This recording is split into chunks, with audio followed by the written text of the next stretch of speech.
안녕하세요. 라미TV의 이실장입니다. 오늘은 두 번째 시간인데요. 첫 번째는 제가 4개월 만에 동차 합격하는 방법에 대해서 1탄에서 말씀을 드렸어요. 그래서 대략적인 거는 1탄으로 가서 보시면은 이제 좀 알 수 있어요. 제가 뭐 4개월 동안 어떻게 몇 시간을 공부했는지 그건 1탄에 있으시니까 궁금하신 분은 이제 1탄을 참고해 주시면 되고요. 오늘 이 시간에는 이제 과목별로 전략적으로 4개월 동안 공부를 하셔야 합격을 할 수 있기 때문에 전략적으로 제가 공부했었던 방법에 대해서 좀 얘기해 볼까 해요. 그래서 전략적으로 좀 단기간에 동차 합격하시고 싶으신 분은 계속 영상을 봐주시면 되겠습니다.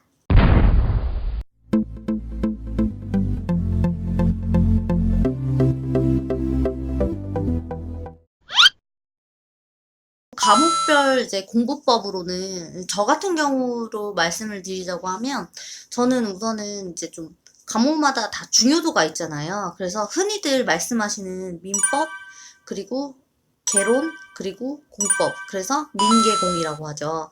민계공은 좀 마스터를 먼저 해야 된다고 생각을 해가지고 거기에 좀 많이 비중을 뒀어요. 왜냐면 민계공이 이제 바탕이 안 되면 이제 다른 것들은 뭐 당연히 뭐 합격하고 멀어지는 거고요. 민기공을 마스터를 해야지만 이제 다른 것들이 좀 수월해지는 그런 게 있었어요. 왜냐면 어쨌든 뭐 2차를 합격을 하려고 해도 1차를 합격을 해야 하니까. 그래서 민법하고 개론은 무조건 1순위였거든요. 근데 2차 같은 경우에는 공법이 범위가 워낙 많기 때문에 민법하고 이제 개론 같이 공부하면서 2차를 동차 준비하시는 분은 공법을 하시는 게 좋아요. 그래서 저는 그게 좀 많이 도움이 됐던 것 같아요. 그래서, 첫 번째로는 민계공을 마스터하는 거. 그래서 민법 같은 경우에는 공부법이 이제, 기본서가 엄청 두껍거든요. 이만해요. 근데 이만한 거를, 10번을 독파를 하면 절대 80점 이하로 떨어지지 않아요. 10번 독파 진짜 못하거든요, 솔직히. 왜냐면 4개월 만에 어떻게 10번을 독파를 하겠어요. 근데 처음에 이제 독파할 때는 시간이 되게 오래 걸려요. 처음에 이제 처음부터 끝까지 이제 보시는데 시간 되게 오래 걸리는데 두 번째 볼 때는 첫 번째 보는 것만큼 안 걸려요. 그리고 세 번째 볼 때는 두 번째 본 것만큼 안 걸려요. 그러다 보면 나중에는 마지막에 10번 볼 때는 하루도 안 걸려요. 하루가 아니라 한 몇 시간 만에 다 볼 수 있어요. 그러니까 그 정도로 이제 민법은 이제 그렇게 틈 날 때마다 이제 독파를 하셔야 되고, 민법이 가장 중요한 게 판례가 85% 나오잖아요. 그렇기 때문에 민법 판례집은 꼭 아셔야 될 것 같아요. 왜냐면 판례 같은 경우에는 읽어보지 않으면은 그거는 무조건 틀리는 문제거든요. 왜냐면 알 수가 없잖아요. 대법원 판례를 보질 않으면. 그렇기 때문에 어딜 가든 저는 판례집을 들고 다니면서 화장실에서 보고 그냥 어딜 가든 그걸 꼭 들고 다니면서 봤어요. 그렇게 하니까 이제 뭐 민법 점수가 80점 아래로 절대 떨어지지 않더라고요.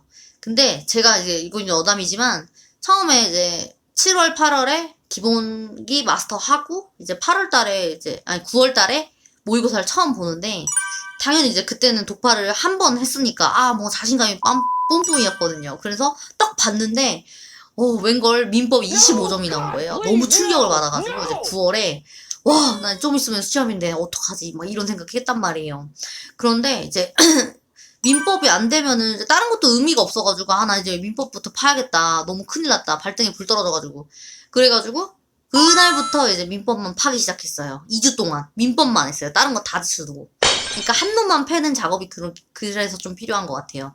그래서 어느 정도 7, 8월에 한 바퀴씩 이제 다른 과목들을 다 봤으면은 이제 2주 동안 이제 민법 하나 패고 민법 이제 마스터하면 이제 개론 하나 패고 또 개론 패면은 이제 공법 패고 이런 식으로 뭔가 마스터를 한번 이렇게 딱 해야지 뭔가 개념이 정리가 이제 1부터 10까지 다 되는 그런 개념이 좀 쓰더라고요. 그래서 저는 이제 좀 그런 방법을 선택하면서 좀 까먹을 것 같으면 또 보고 이렇게 중간중간 보니까 절대 80점 아래로 떨어지진 않더라고요. 개론도 마찬가지 그렇게 공부를 했었고 이제 공법도 마찬가지 그렇게 했어요. 그래서 첫 번째는 민계공 마스터를 하는 게 중요한 거고, 두 번째는 이제 저 같은 경우에는 그 세법이 되게 어려웠거든요. 저는 이렇게 세법이 좀 어려운지 모르겠는데, 세법하고 등기법이 되게 어려웠어요. 그래서 2순위로 제가 두는 거는 세법이랑 등기법. 그리고 3순위로는 이제 중개사법이랑 이제 지적법 이렇게 공부를 했는데요. 다른 과목에 비해서 중개사법이랑 이제 지적법 같은 경우에는 그래도 좀 벼락치기 가능한 과목이에요. 다른 거는 진짜 거의 불가능인데 이거 같은 경우에는 그래도 그나마 이제 좀 난이도가 제일 낮은 거. 그래서 이제 지적법하고 중개사법 같은 경우에 이제 마지막으로 공부를 하시면 되는데 저는 그 중개사법을 좀 만만하게 봤어요. 남들 다 이제 중개사법이 뭐 제일 쉽다고 해가지고. 그래서 좀 나중에 뭐 이렇게 아무렇지 않게 이제 좀 그때 공부를 하기 시작했는데, 생각보다 엄청 많이 틀리는 거예요. 그래서, 왜 자꾸 틀릴까? 틀린 거 또 내지? 근데 중개사법은 그게 있어요. 말장난을 자꾸 해요. 그래서 그 말장난에 속지만 않으면은 그거 틀리지 않거든요. 그래서 그 말장난에 속지 않는 그 훈련이 필요해요. 그래서 저는 그런 훈련을 어떻게 했냐면, 최근 11 개년간, 이제, 기출 문제 있잖아요. 그 본시험 기출 문제. 그거를 다 풀어봤어요. 다 풀면서 중복되는 것들이 있거든요. 그러면은, 중복되면 또 나와요, 그게. 그러니까, 거의 그걸 다 섭렵을 했던 것 같아요. 그래서 거의 내가 모르는 지문이 안 나올 정도로, 그렇게, 왜냐면 중개사법은 어차피 거기서 거기니까, 문제가. 그래서 좀 그렇게 공부를 했었던 것 같아요. 네, 뭐 지적법은 뭐 교수님이 하라는 대로 그냥 하시면은 그거는 뭐 무난히 할 수 있으니까요. 네, 그렇게 공부를 하시면 됩니다. 그리고 가장 중요한 것은 이제 민법을 공부를 하실 때 판례들이 막 많이 나오잖아요. 그때 이제 막 가불병정 이런 게 많이 나온단 말이에요. 근데 그거를 빨리빨리 그릴 줄 알아야 돼요. 가불병정 그 관계도 같은 거 있잖아요. 그런 걸 빨리 좀 그리는 연습을 하면은 아무래도 막 지문이 엄청 긴데 그게 좀 정리가 되거든요. 그래서 좀 그리는 연습을 좀 많이 하셔야 되고, 판례 문제를 보셨을 때도 나만의 언어로 약간 그렇게 좀 재해석을 해야 돼요. 예를 들어, 뭐, 어떤 그런 사건이 있다. 그러면은 그 사건을 뭐, 시어머니 사건이라고 이렇게 뭐, 짓는다던가, 뭐, 브로커 사건이라고 이름을 짓는다던가, 이런 식으로 해서 나만의 기억법으로 좀 기억을 하셔야 그 많은 판례들을 좀 그렇게 좀 구분을 할 수가 있거든요. 이제 그런 것도 어떻게 보면은 이제 비법이긴 한 거고, 이제 개론 같은 경우에는 다들 이제 좀 학개론 같은 경우에는 계산 문제가 보통 8문제 나오거든요. 근데 제가 28회 때 봤던 공인중개사 시험은 이례적으로 10문제가 나왔어요. 근데 저 같은 경우에는 계산 문제가 그렇게 어렵다고 생각은 안 했어요. 왜냐면 오히려 다른 문제가 더 어렵더라고요, 저는. 그래서, 저는 10문제 중에 한 문제만 틀렸었는데, 다른 분들은 이제 계산 문제가 시간이 오래 걸릴 거라고 생각을 해서 그냥 포기하시는 분들이 많아요. 근데 포기하시면 안 되거든요. 왜냐면 민법이 엄청 어렵게 나올 수도 있고, 뭐, 그런 건데, 그 문제를 날리면 안 되거든요. 그래서 한 4문제 정도는 진짜 쉽게 나오거든요. 그래서 쉬운 4문제는 패턴이 다 비슷하니까 그거는 공부하셔서 꼭 점수를 따가셨으면 좋겠어요. 뭐, 4문제라고 하면은 그래도 꽤 되는 점수니까요.